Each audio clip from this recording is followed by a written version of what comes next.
अरे जज साहब, ये आए तो थे दुकान पे, लेकिन लड़ाई पीट करने नहीं आए थे, अंडा लेने आए थे। ये आए और मेरे बाबूजी से पूछे आपको कौन मारा, तो हम लोग बताया ऐसे ऐसे एक लड़का आया था मार के गया, तो यही बोले कि मारो उसको।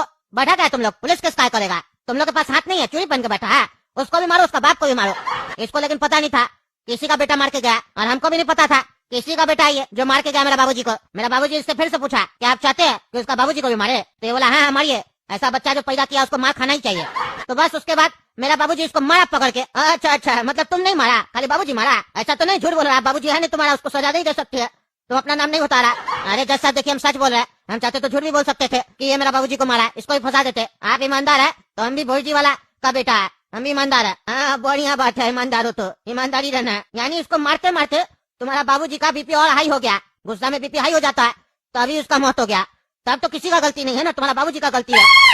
उसका बीपी हाई हुआ, वो ज्यादा गुस्सा में आ गया था, उसको अपना बीपी कंट्रोल में रखना चाहिए था, और तुम लोग उसको बीपी का दवा नहीं खिला रहा था, तो गलती तुम लोग का भी हुआ। तो अब बताओ, तुमको अपना गलती स्वीकार है? अरे तो जज साहब हमको पता नहीं ना था कि उनको बीपी है, पता होता तब ना इलाज करवाते। वाह, तुम्हारा बाबूजी बीमार है, तुमको ये भी नहीं पता है, तो किस बात के लिए तुम केस किया? तुमको अपना बाबूजी का स्वास्थ्य के बारे में भी नहीं पता है, इलाज नहीं करवाया। ये लोग नहीं मारता तो तुम्हारा बाबूजी तो खुद कुछ दिन में मर जाता, तुम लोग इलाज ही नहीं करवा रहा था। अरे जज साहब, बीपी भी नहीं था मेरे बाबूजी को, नॉर्मल रहते थे। अब लड़ाई पीट होगा स्टेज में, ऐसा बात होगा तो किसी का बीपी हाई हो जाएगा। हाँ, जैसे अभी तुम्हारा बीपी हाई हो रहा है। अरे जज साहब, ऐसे बोलिएगा तो किसी का बीपी हाई होगा ना। अभी आपको कोई 4 गाली दे देगा तो आपका बीपी हाई नहीं होगा।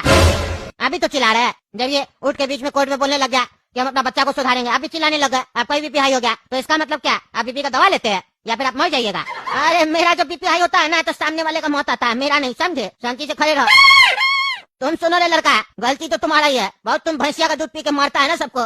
तुमको अब पता चलेगा, तुम्हारा अंडा खराब निकला, वो अंडा वापस नहीं किया, तुमको प्रॉब्लम था तो तुम पुलिस में जाता, थाना में जाता, तुम गुंडागर्दी करेगा? अरे जज साहब, आप किताबी बात कर रहे हैं, प्रैक्टिकल बात कीजिए ना।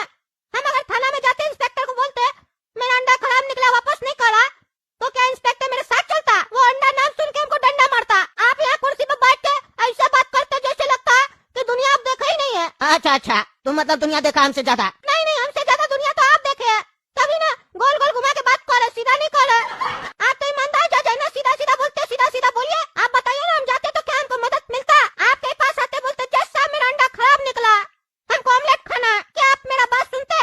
आप तो अभी भी मेरा बात नहीं सुन रहे। गलती कौन किया, अंडा खराब दिया कौन? बात तो तुम्हारा भी सही है लड़का, कोई भी लड़ाई छोटी बात से ही शुरू होती है, बाद में बड़ी बन जाती है, पर हम लोग छोटी बात को इग्नोर कर देते हैं। ये बात सही बोल रहे हो। देखो बाबू, तुम्हारा बाबूजी मर गया, इसका खेद है, दुख है, हमको भी। प्रार्थना करेंगे उनकी आत्मा को शांति मिले, पर इस बार तो कोई सजा नहीं दे सकते है ना, ज्यादा से ज्यादा इस लड़का को फाइन लगा देंगे, उससे ज्यादा क्या कर सकते हैं बताओ? तुम्हारा बाबूजी अंडा खराब दिया, वापस कर देना चाहिए था। अब बच्चा है ये छोटा सा, इससे गलती हो गया, इसको समझाना पड़ेगा ना, इससे कैसे सजा दे सकते हैं? छोटा बच्चा है और गलती तुम्हारा बाबूजी का था। बच्चा से पहले मार खाया, फिर उसका बाबूजी को मारा, वो भी जाके थाना में कंप्लेन कर सकता था, तुम भी कर सकता था, तुम लोग भी नहीं किया, कानून अपने हाथ में लिया। इसका बाबूजी बोला मारो तो तुम लोग मार दिया है। कल को तुम्हारा दोस्त बोलेगा किसी का मर्डर करने, तुम लोग मर्डर कर देगा, अपने आप को सच्चा बताएगा, निर्दोष बताएगा।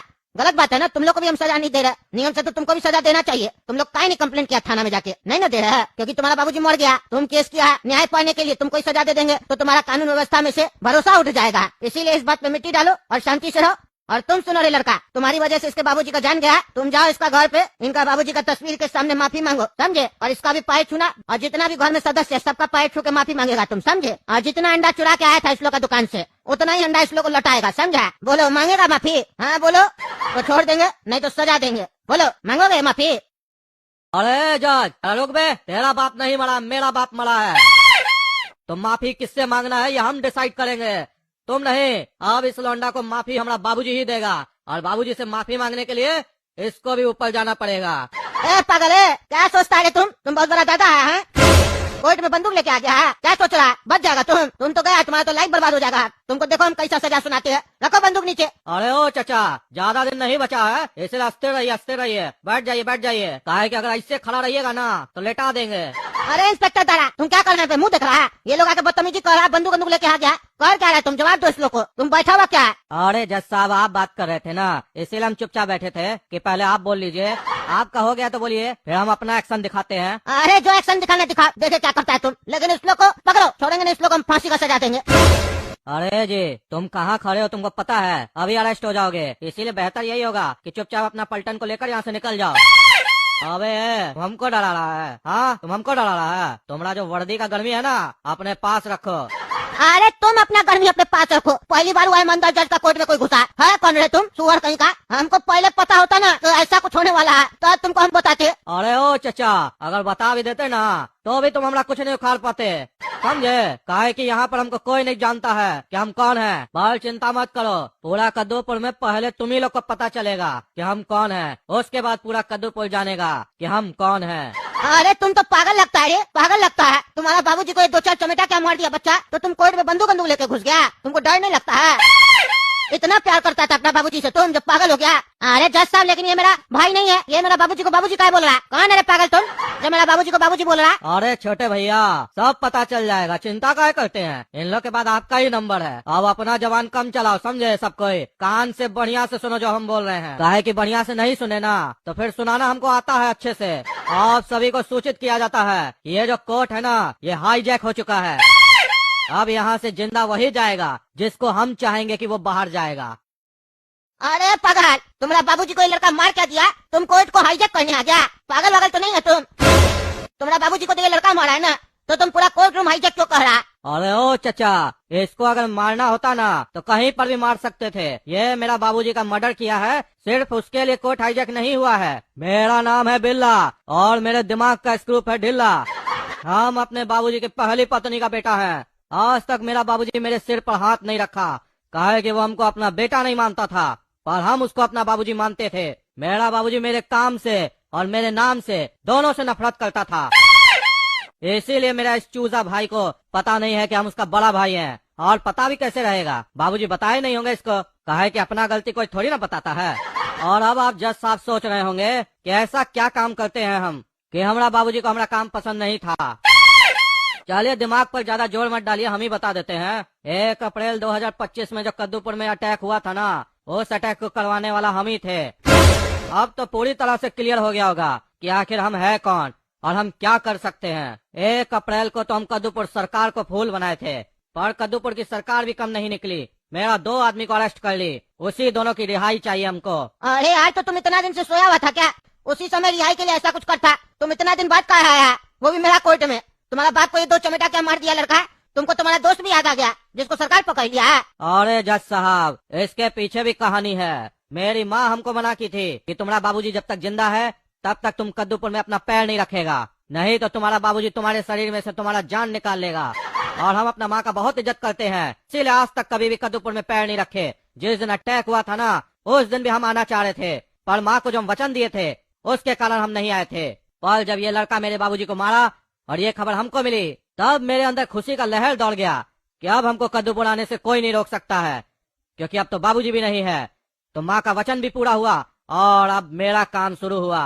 तो चलिए जज साहब, अब हमारा डिमांड पूरा कीजिए। मेरा वो दोनों आदमी को छोड़वाइए और यहाँ बुलाइए। और तुमने लड़का, चिंता मत करो, तुमको हम नहीं मारेंगे। सोच कर तो आए थे कि तुमको मारेंगे, पर तुम मेरा ही काम किए हो। हमारा बाबूजी को खत्म करके तुम मेरा ही रास्ता खोले हो, इसीलिए तुमको माफ किए। जाओ जी लो अपना जिंदगी।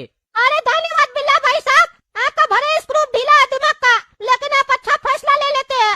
अच्छा किया हमको छोड़ के, हम लोग जाते हैं। कभी कोई कद्दूपुर में काम हो हम लोग के लायक तो बताइएगा, और अगर भूख वगैरह लगे, खाना वाना खाना होगा तो रेस्टोरेंट में नहीं जाइएगा। आप नए हैं ना कद्दूपुर में, हम लोग का घर पे आइएगा, बढ़िया से डिनर करवाएंगे, अंडा वगैरह खिलाएंगे, ठंड का मौसम चल रहा है। ठीक है, हम जाते हैं। चलिए पापा और काला कद्दू, घर चलते हैं हम लोग।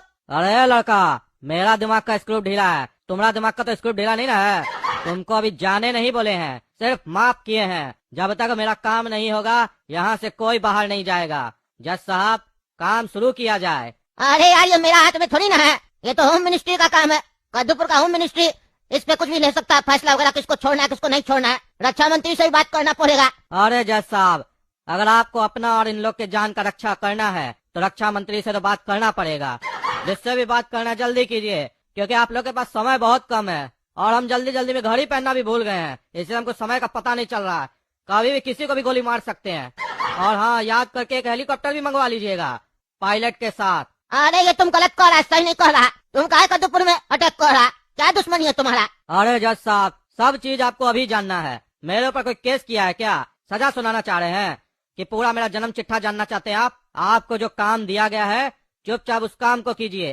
काहे कि जब बंदूक से गोली निकलता है ना, तो गोली को ये नहीं दिखाई देता है कि कौन ईमानदार है और कौन बेईमान, कौन जज है और कौन आम पब्लिक। किसी को भी लग जाता है, इसीलिए मेरा काम कीजिए। अरे तुम हमको जान का धमकी दे रहा है? हमको कोई जान का डर नहीं है, समझा? मेरा उम्र तो ऐसे ही खत्म हो चुका।